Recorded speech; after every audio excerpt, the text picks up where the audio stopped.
like certain things had to die off, certain things had to change. Because at points in times I felt like I ain't had no choice but to be that person that was gonna be outspoken about the wrong stuff.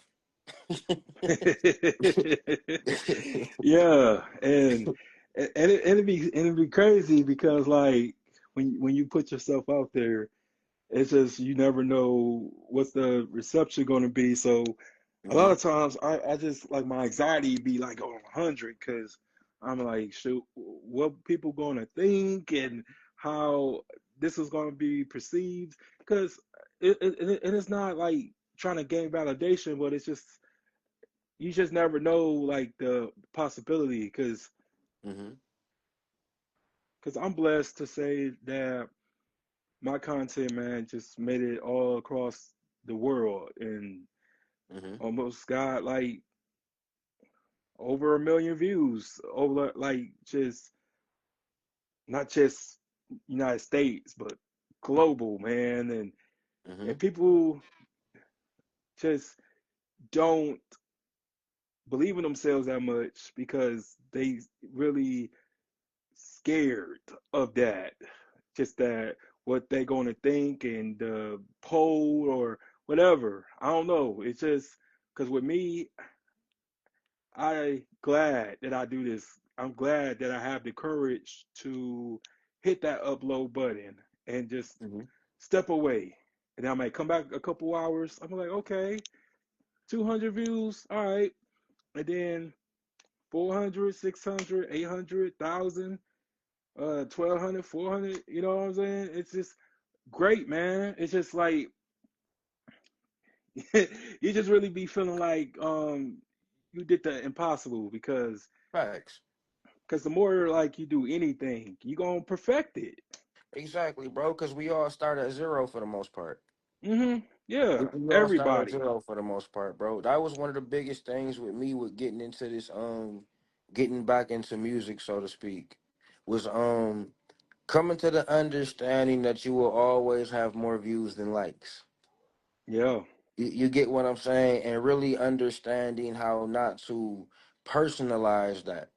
hmm You know what I'm saying? One of the things that come with that is understanding like your content is bigger than the city, is bigger than where you at. Because when you put something on social media, bro, it go everywhere. Right. And you know what I'm saying? Life has this boomerang effect as to where you can throw something out there, you just never know how it's coming back. You know, you got artists that threw songs out there 4 or 5 years ago, 6, 7 years ago, and then people will feel like all of a sudden they came out of nowhere. And it's like, nah, bro, it's the groundwork that went behind that. It just so happened to catch the right person, right time, and then it's up from there. Oh yeah. So it really went into not looking at what's recent or what's going on right now, but just understanding the future effect that it could have. Never sell yourself short as far as that goes. Like once it's out there, bro, it won't cease to exist.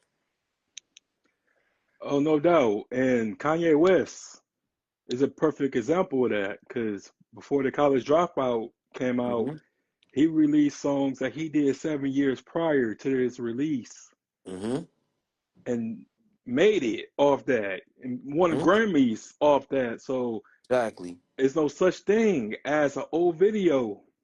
You could Exactly. you could always push and do like a resurgence of your Hmm. work, just like Do or Die with Do You. You know what I'm I saying? like that, bro. I like the video. I like the fact that they brought that back after all these years. I think it took a different level of confidence and understanding of self to do something like that.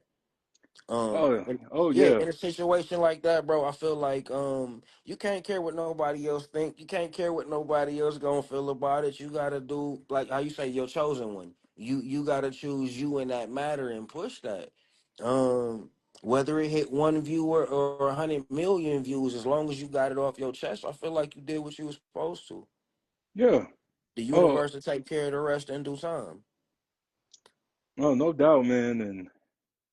And it's just also just about just the resiliency as well, because Hmm. I never want to feel like I just accomplished everything that I want to. Because really, like, I'm just really just in it until my last breath, Hmm. and that's why I work just constantly because I just don't ever want to feel like that I'm having sound bites or that I'm recycling and stuff like that. I always want to evolve. I always want to grow, Hmm. and you got to live by example. True. And then it's just with you, just being an artist to talk about, you know, you going through the substance abuse and stuff like that. Hmm. Everybody isn't doing that, you know what I'm saying? Because people making drug or taking drugs and using drugs, they're making it seem like that's cool, you know what I'm saying? It just everybody, Hmm. you know what I'm saying, perk and this and that and their tongue and stuff like that, but you actually talking about it and how it affected you, and here's what's the steps that it took me to get off this, and now I'm a living example and I'm a living proof that you don't need that and don't do it. Yeah. So I respect you for that, bro. Because when it comes to substance abuse, I look at it like this, right? My addiction was street shit. Yeah. My addiction was city to city, state to state. That was my addiction. That was my Mhm. abuse. My addiction was trouble. My addiction was not being able to stay free.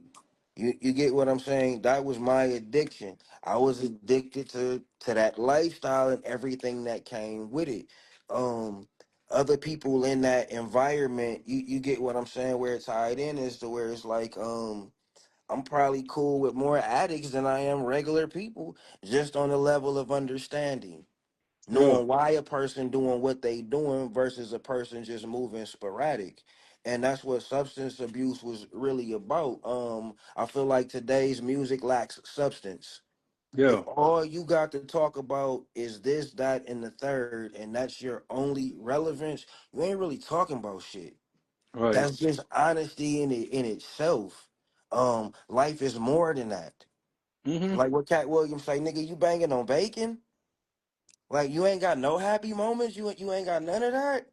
And I feel like people be afraid to tap into that because of what somebody else gonna think. If they don't Mhm. see me running around with this Glock, or if they don't see me running around like that, people gonna think this. And mentally, bro, you'll trap yourself.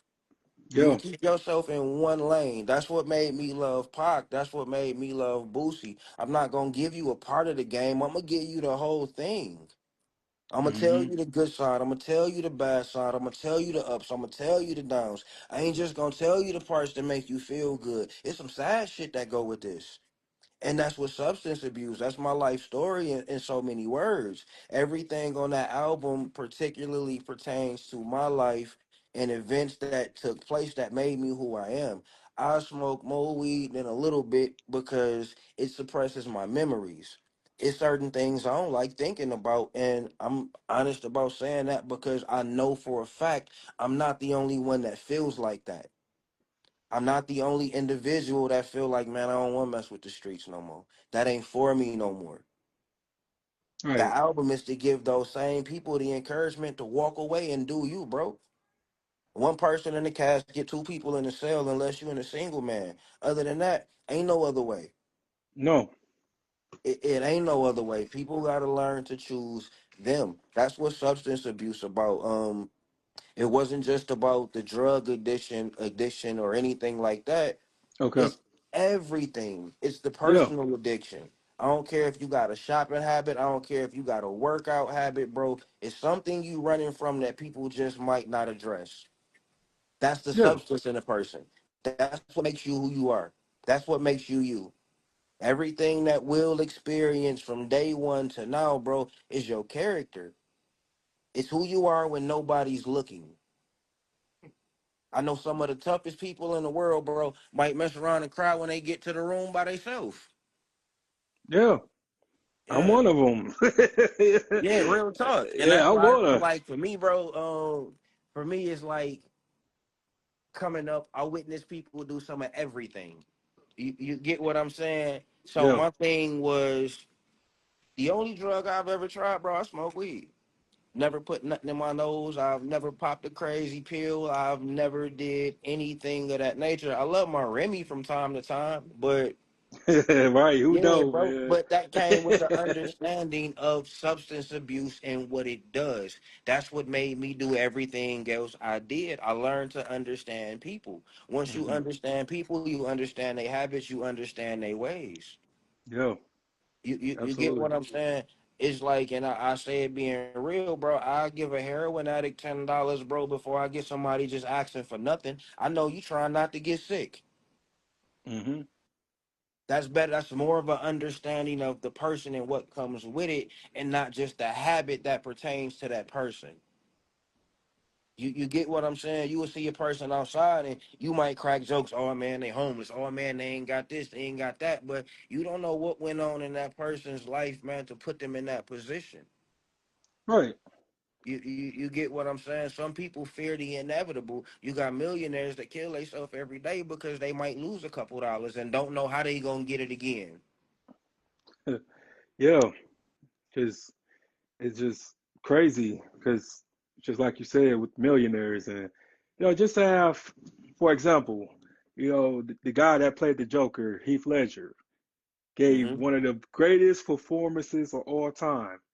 Mm-hmm. But he wasn't the same after that. Like he couldn't snap out of that. He couldn't get out of that warp that he Exactly. needed to pursue and make sure that he had given that life-changing performance. And he Mm-hmm. went crazy. He was depressed and overdosed, man.